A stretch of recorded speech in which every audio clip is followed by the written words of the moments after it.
Real estate prices are dropping in the Denver metro area and as much as 10% in just 1 month. You're gonna have to prove it, Eric. Your house value might be 10% less than it was just 1 month ago.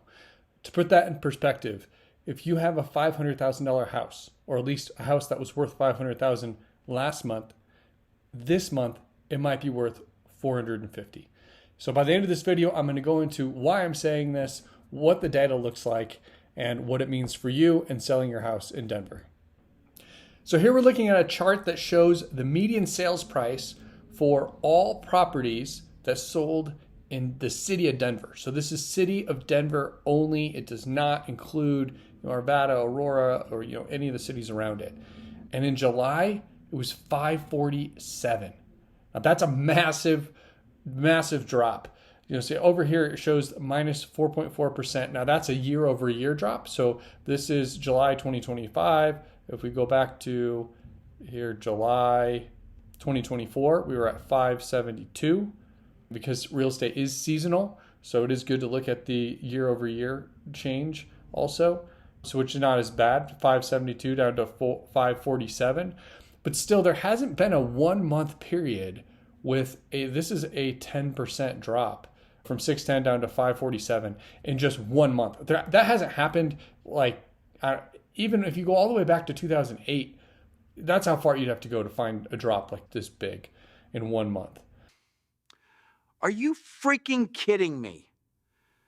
That is just evil. But I wanted to show you some other cities too, to try to kind of put some perspective on this.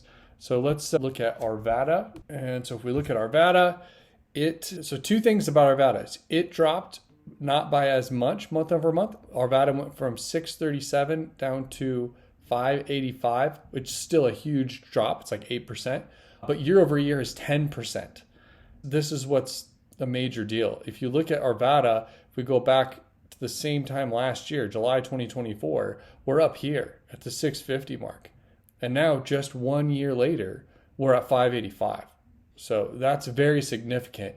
This is not just a seasonal change. That's a year over year change of a 10% drop in Arvada. Statistically, the odds are that this house went down in value from $640,000 to $590,000 in the last month. So if you're in Arvada, your house went down 8% in the last month and 10% over the last year. If you're in Denver, you lost 10% just in the last month, 4.4 over year. Let's look at the entire MLS. So now this would be all everything in around Denver, including Boulder, Evergreen, down Parker, Castle Rock, Fort Collins, all that. Fort Collins is not much. There's a little bit of data from Fort Collins, but I use a different MLS. But in any case, if you include everything, it's only gone down year over year about 1%, and month over month. Here, I ran the numbers, so let's just look at the spreadsheet here quick because I can't quite remember. So entire MLS is down 3% or 2.59% in the last month. The city of Arvada went down 8.16% in the last month. City of Denver, 10.36%. This is a very location-specific situation. So if you live in Centennial, for instance, so this is the gold line here, Centennial, your house actually went up month over month, which is crazy, from June to July. It went from the average price from 687 up to 703. If you look at this historically, that's not normally what happens this time of year. If we go back to the same time last year, Centennial is up 6.7%. So it's a very location-specific market right now. That's kind of what we're looking at. Because I'm in the market listing, selling, buying houses all the time, I have a good feeling for what's going on besides just what we're seeing in the data. And the actual reality behind it is unfortunately even worse than what that data is showing. And it's taken me a little while to piece it together, but here's exactly what's going on that you're not seeing in that data. The sales prices are softening, but the actual net to the sellers, it's going down by even more. That 10% drop, it's even worse than that, because what's happening is buyers are asking for seller concessions. They want sellers to help pay for their closing costs. And that's as much as $20,000 in a transaction. Most of the time it's more like 10 to 15,000, but sometimes it can be a full 20.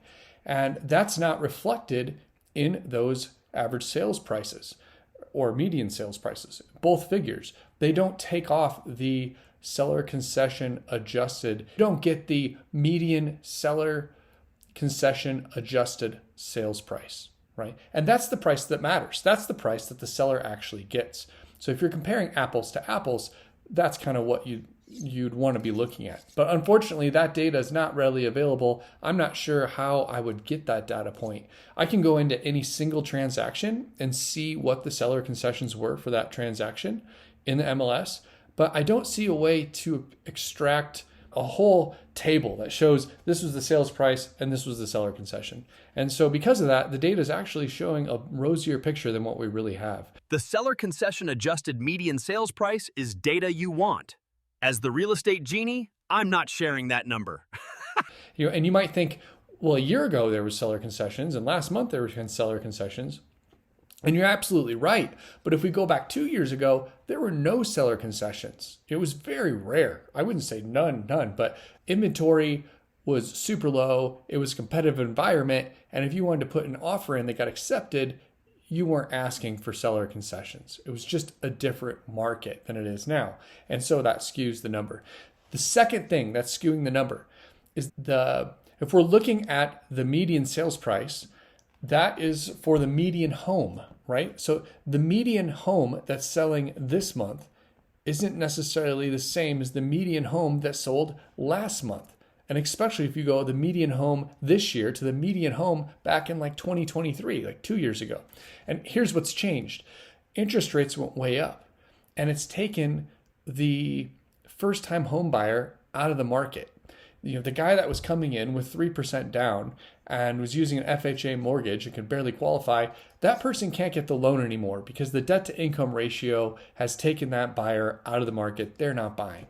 The high-end buyer, the person who's paying cash, they're not out of the market. They're still here. They're the same person. They're going strong, and they're buying a bigger percentage of the overall property.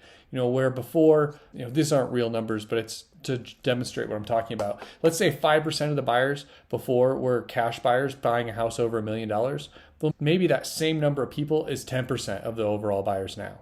And so what that does is it takes the median house and it's a nicer house. The houses that are selling are the ones that are selling to buyers that are not interest rate sensitive compared to the buyers that were around, 2 years ago.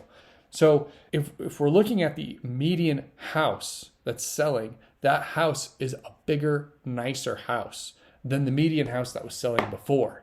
And so if we're seeing the median sales price go down and the average sales price go down, while at the same time the average sold house and the median sold house is a nicer house, it's actually a much bigger, more drastic drop in values than you're seeing in the numbers. So between the concessions not being shown in the statistics and the median quality of median house going up, I think the situation is much worse than it kind of looks on paper. If I were to guess to put a number on it, I would say we're probably more like a 15% drop in the last month in the city of Denver.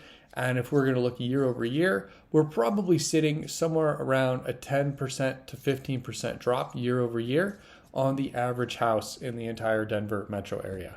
I can't tell you definitively what the number is because I don't have the real data, but I am living it every day and I see it and I have a good feel for what's happening. You ain't never had a real estate friend like me. So when you're listing your house for sale, you need to keep this in mind. Your pricing strategy needs to reflect the market. If you want to look at the market in rose-colored glasses and just ignore the hard truth of what's really happening in the market, you're going to overprice your house. It's going to sit. Prices keep dropping, and they will until interest rates come up. And what you're going to experience is even worse ending than you could have had if you priced your house correctly. So hire the right realtor, hire a realtor that knows what's happening in the market and is going to help you price your house right and understand the place that you're negotiating from so that you can actually get your house sold and get the most money instead of sitting stagnant while your house value drops as we continue to go down this path of a softening market. But there is hope. If you're a home seller and you need to sell right now, this might not necessarily help you. But if you're able to be patient, there are some signs and some signals that lower interest rates may be coming. There's been big money that's been making decisions to front run this change. And it's more than I can go over in just one video here. So I'm going to leave that for next week's video. Make sure you watch next week's video if you want to know my prediction for what's happening and why, what I'm seeing and what's taking place that make me think that's in the cards. Big money is making moves to front-run a potential future mortgage rate drop. And you didn't even need to use a wish to get that info. Also, the other thing you can do to drastically help your situation is if you let us renovate your house with our money and our crews before we sell it, you can get a lot more money. So for instance, let's say you have a house that would sell for $400,000, but if it was renovated and we put $40,000, $50,000 into it, it could sell for $480,000. So then you get to keep that extra $30,000, $40,000 and put it in your pocket. So when you work with us, we can help offset some of the pain from the softening market by adding value in your house by renovating it before selling it. Always feel free to reach out to me for a quote. The best way to do that is head on over to my website at www.denverpropertyflip.com. Put in your address and I'll get back to you same day with an offer and some different options to get your house sold for the most money.